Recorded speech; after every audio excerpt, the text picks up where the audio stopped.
back, my friends, for another video here on the channel. Today, we got some more gaming news for you guys, my friends. If you guys are new to the channel, be sure to drop a like, subscribe, and all that good stuff. Share it with your friends. We do a variety of gaming content here. We do gaming news videos like this one, gameplays, let's plays, just a variety of gaming content, a little bit of a mixture. Let me know if you guys do enjoy that mixture, if you feel like it's a little bit too much, like it's like, whoa, is he gaming news? Is he let's play? Is he gameplay? What is this guy? No one knows. I don't even know.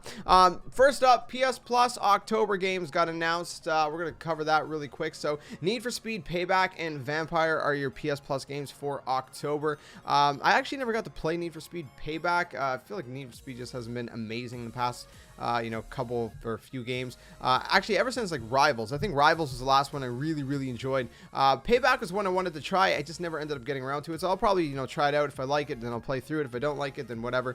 Maybe I'll stream it over on twitch.tv/JSkeleton if you guys are into that. Vampire, I'm not super familiar with, but like always, I feel like it's worth just claiming the games anyway, so they're part of your library and you have them. You don't have to download them. If you just claim them, then they're yours to keep forever, and then you have them, and that's the great stuff. So that's a PS Plus lineup for October. The Xbox games kind of suck, so I'm not even going to mention those because those are just not very good this month. Next up, we're going to be talking about Cyberpunk 2077. Although previously the head of CD Projekt Red said that they're not going to leverage crunch.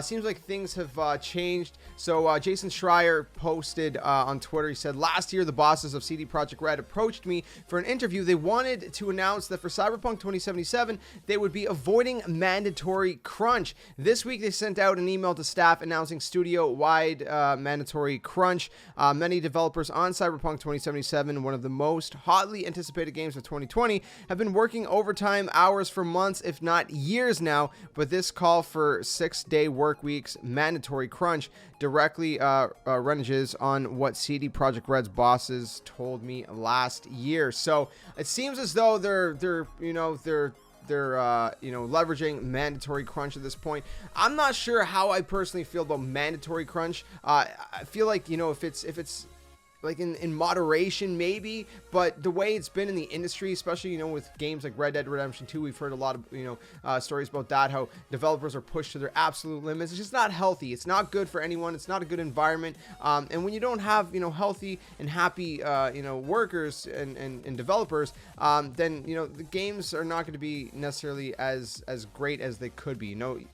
I feel like people are most creative is what I'm trying to say when obviously they have a healthy and a happy environment. So, I guess maybe in moderation, mandatory crunch sometimes is needed, but again, in moderation, right? Not where you're making your employees unhealthy and extremely unhappy, right? Obviously, ideally, optional crunch would be the best option, ideally, where it's kind of like, we have some overtime hours, we need some people to work overtime, obviously you'll get compensated, and they are getting compensated even with mandatory crunch, but like I said, it's just optional, kind of provides it, at least it's at their own will, you know what I mean, at that point.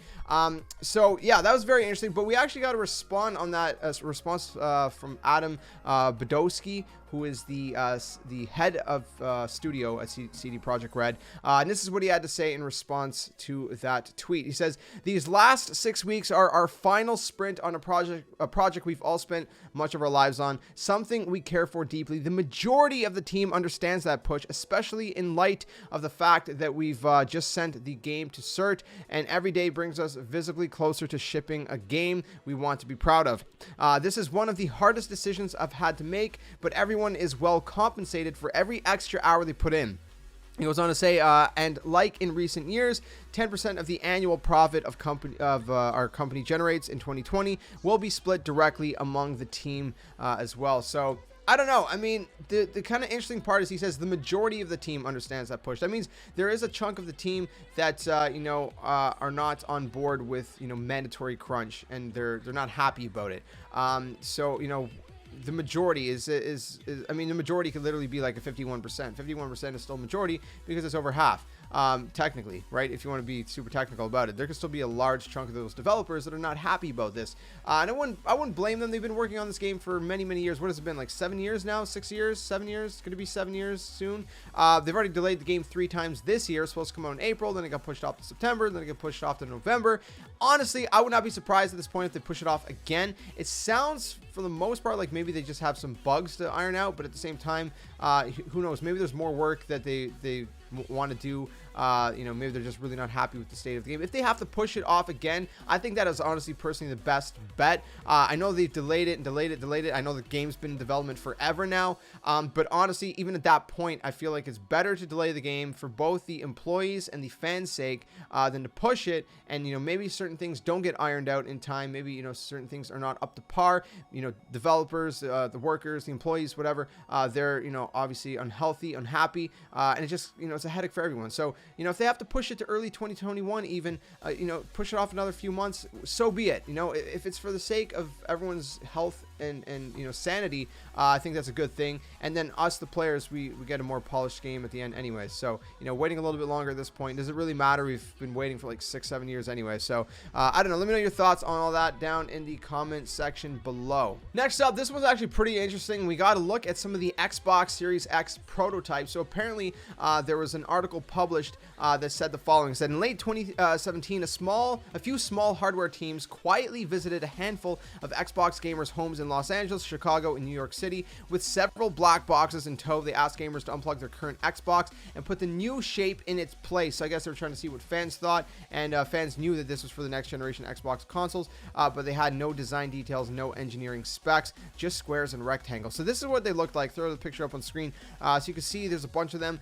The one in the middle with the paper on the back, well, there's another one on the left with the paper in the back, but the one in the middle seems like it's the one that's closest to the Xbox Series X. I don't know if it's exact, but that one seems closest. But what's interesting is you can see all these other ones in the back, and they seem really close to being like different kind of thicknesses and different designs and similarities of the and variations of the Xbox One X or the Xbox One S.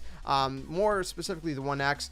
Some of them, I guess, maybe look kind of similar to the One S. And even the Series S, you can see in the back right, there's like those round circles that would, I guess, be like similar to like those vents of the Series S. So maybe these were actually, one of those was actually the Series S prototype as well. Maybe they were also prototyping that console at the exact same time. It doesn't look like any of those consoles or boxes would be the size of the Series S. The Series S looks a little bit smaller than any of those on the right side. But it's pretty interesting to see some prototypes for the Xbox Series X and all that good stuff. Next up, more disappointment. Pre-orders are being canceled at GameSpot. GameStop. I don't know why I always mix the two. I mean, it's very easy to mix the two. GameSpot don't sell PS5s. Did I say PS4 or PS5? I don't even know what I'm saying anymore. Anyways, point is, more PS5 pre-orders getting canceled. So I'm going to throw this up on screen right now. Some people are receiving this email. PlayStation 5 pre-order update. Thanks for reserving your place in the queue for the PlayStation 5. We know that you want to get your hands on the console as soon as possible, but unfortunately, due to circumstances out of our control, we've now got confirmation that we won't be able to fulfill your pre-order until 2021. Ouch, that is brutal. If you choose to hold on to your current place in the queue, it will ensure that you will get a console once they become available in future waves. Once we have any more information, we will let you know when you can expect to receive your console. Alternatively, you are free to cancel your place in the queue at any time by emailing hello@gamestop.whatever, blah, blah, blah, so the customer care team can process a refund on your deposit. Because obviously at GameStop, what the frig's wrong with me? At GameStop, you got to put a deposit. In the US, it's $50. In Canada, at EB Games, it's $100 because the console is much more expensive. And they said we apologize for any inconvenience caused. So, wow. So if some people are getting this email that apparently they're not going to get their PS5 until 2021, which is brutal. If they do, choose to hold on to the pre-order, I would hold on to it in case. But if you do find one before then obviously, hey, cancel that one at GameStop. See, I said it right this time. So I don't know. Let me know what your thoughts are in the comments below. Have any of you guys had any cancellations or delays for your pre-orders? I hope you haven't. And for anyone who has, that really, really sucks. And man, I hope you guys are able to somehow get one, sooner than later if if you're able to. So I don't know. I'm still worried. That's why I pre-ordered from a couple different places to ensure that if this happens to one of them, then I still have another one. And then if it happened to every single one, that would be really weird and really unfortunate. So yeah, hopefully all your guys' pre-orders are safe. Let me know in the comment section below. And yeah. So we're gonna go from some sad news to maybe some better news. We got some PS5 features that got leaked. Well, some of it's good news and some of it's maybe not so good news. I don't know, you can decide for yourselves. But basically, some source code was dug up on the Sony website, the PlayStation website. I don't know how people do this. Honestly, I'm completely oblivious to this stuff. But people have done it. Okay, people have done it, and it's pretty freaking cool that some of the stuff they've found out through the source code. Again, some of it may not be as cool to you, but some of it is also, you know, reassuring. So it was all posted on Reddit. I'm gonna throw it up on the screen right now. So basically, regarding backwards compatibility, there's been some like, I guess, messages, right? So like, I guess if you're playing the PS5, you know, certain messages might pop up. You know, for example, if it can't play a PS4 game, it'll pop up. So for example, it says playing PS4 games on PS5. Some functionalities available on PS4 may not be available. See PlayStation.com/PS5 backwards compatibility for more details. That link is actually dead currently, so you can't go to it. But at some point, you're going to be able to go to it, and you're going to be able to get details on backwards compatibility for the PS5. And then under that, it says the PS4 game isn't supported with your PS5's current system software. We're continuing to make more PS4 games playable on PS5. Update your PS5 and then try playing the game. So I guess like that kind of goes in hand with the fact that they said 99% of PS4 games are going to be playable on the PS5, but not all of them will be. But they are working to get, you know, as many of them as possible, you know, playable on the PS5. So if for some reason there is a PS4 game that's not supported on PS5, then, you know, that's kind of the message you'll get. And it says this PS4 game isn't supported with your PS5's current software. Oh, sorry, wait, that's the same thing. What is the difference? There's two in a row that are the exact same thing. Anyways, and then there's one that says PS5 boost mode enabled. Now this again is under backwards compatibility. So there's apparently going to be a boost mode for PS4 games. So is that going to be like kind of like how the Xbox One X, not the Series X, the One X kind of boosted games into, you know, higher resolution, higher frame rate? For example, like Skate 3 from the Xbox 360. If you play it on Xbox One X, it would boost it in like 4K. It would upscale it to 4K and all that good stuff. So is that what PS5 boost mode is gonna basically entail? It seems that that's what it's gonna be. So that's pretty exciting stuff because again, you know, a lot of PS4 games will probably get a boost up to like, you know, 4K. Maybe some games that are 30 FPS will get a boost to 60 FPS, or, you know, maybe even higher than that. So that's pretty exciting stuff as well. So again, not all PS4 games will be supported. They did confirm like about 99% of them will be, but eventually I guess they want to support them all. And I wouldn't be surprised if eventually they support even, you know, PS3, PS2, and PS1 games down the line. I think that's maybe the route they want to go, kind of like how Xbox has done that, or Microsoft has done that with, you know, the Xbox One, with, you know, all that backwards compatibility. Now they're moving that forward with the Xbox Series X and Series S. Also on that page at the bottom, it says trigger effect required or vibration function required. So it seems as though maybe certain games are going to mean that you're going to have the trigger effect turned on, or the vibration function turned on. Some people like turning off the vibration on their controllers. I like to keep all the you know, little bells and whistles turned on. I like the vibration. I like all the, you know, whatever a controller offers. I like to have all that on personally. So it seems like, you know, some developers are going to be able to force. They're going to be allowed to force haptic and you know, trigger control and different things like that. Could that be an issue potentially? I don't know.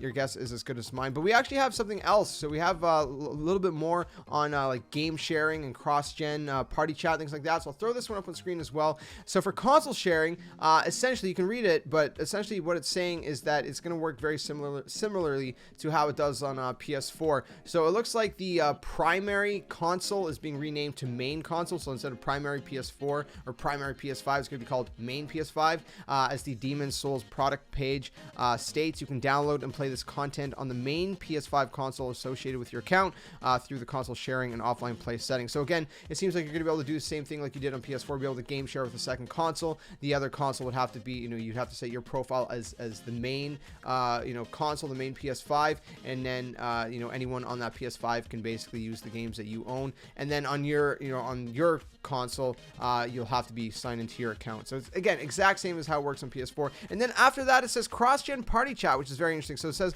message and voice chat with friends across PS4, PS5, and the PlayStation app. So apparently it's going to be cross-gen party chat across all three of those platforms, including the PlayStation app, which is very, very very interesting. So it is unclear whether this is a system level or it's only in certain games. One would assume that, of course, it's going to be a system level. I'd be very surprised if it would just be certain games. That'd be kind of weird. And that's really exciting. So if you have friends on the PS4 still and you're on the PS5, or vice versa, your friends are on the PS5 and you're on the PS4 or whatever, you can still party chat with them, you know, stay connected with them and all that good stuff. And, you know, that's pretty exciting stuff as well. And then it talks really quick about cloud saves, remote game downloads, you know, obvious, but it's also confirmed, and all that good stuff. So it's just nice that, you know, that was confirmed as well. So, pretty crazy stuff. Let me know what you guys think of those PS5 features. It's very interesting. And especially, you know, it's reassuring that the console sharing has been confirmed as well. You know, apparently, according to the source code. Again, this is the source code on the PlayStation website itself. So it's not like some, you know, random leak someone's coming up with. This actual source code on the PlayStation website. So you know, keep that in mind. But that's pretty much it, my friends. That's gonna wrap up the news for today. At least for now. We might have another video later if some other stuff pops up. But for now, we're gonna wrap this one up here. If you enjoyed it, be sure to drop a like, subscribe, guys. New, tell your friends. Share it. Let's continue to grow this community and all that good stuff. Speaking of communities, if you want to join our community Discord, you can check out the link down in the description below. Follow me at JSkeleton92 on Twitter, twitch.tv/JSkeleton92, and my other YouTube channel, which is a Nintendo channel. It's all down in the description below. But let me know what you guys think about all this news today. Hopefully you guys are staying safe, staying well. I'll see you guys very soon in another video. Until then, my friends, game on, and thanks for watching.